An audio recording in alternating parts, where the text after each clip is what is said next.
Velkých moderních bytů pro větší rodinu v pěkné lokalitě a jen kousek od Prahy není mnoho, ale nám se přesně takový dostal do prodeje. Tento sympatický byt v osobním vlastnictví o dispozici 3KK v ulici Lesní v obci Holubice-Kozinec o rozloze 86,7 m2 a s terasou 4,9 m2 se nachází v nejvyšším patře cihlového domu.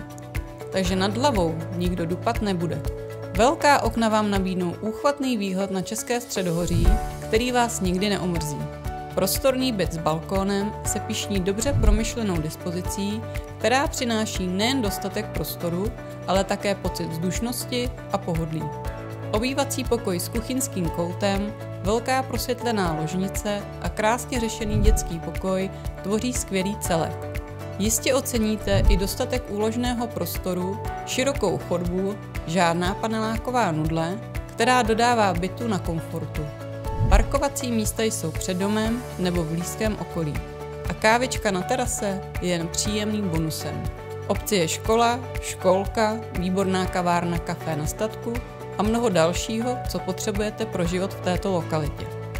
Takové byty se v této lokalitě objeví jen zřídka, tak neváhejte a přijďte se podívat.